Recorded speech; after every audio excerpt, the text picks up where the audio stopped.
Well, here we are in beautiful British Columbia. Michael and I are just on day 6 of a sailing trip we took, camping and sailing up the Jervis Inlet.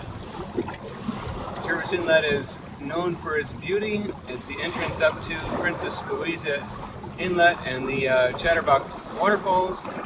Often has light winds, which allowed us to play with all of our sails.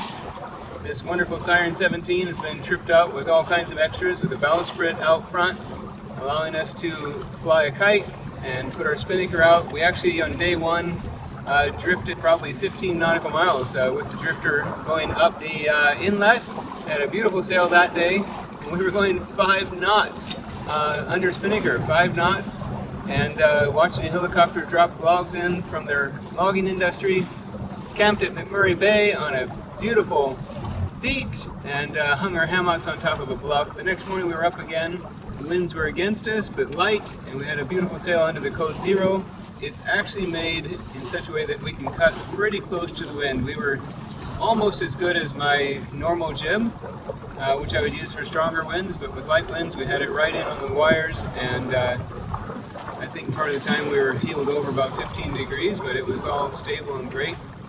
And again, we were going 4.5, 5 knots at various points, but most of the day 3.5, 4 knots of speed. Malibu Rapids are famous because they're dangerous. The current runs at 9 knots either direction, with the exception of a 30-minute window where you can cross at slack tide. And so that got us in for 2 nights in the Princess Louisa Inlet. Beautiful places, hikes, waterfalls. Came back out, sailed again under code 0 for long distances.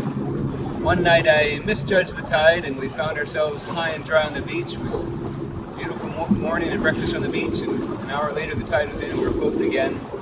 And here we are on day 6, just having had a great time. We'll spend the night at Saltery Bay, and then tomorrow back to Egmont and catch a ferry back to Vancouver. Hope you enjoy the boat and the tour of it.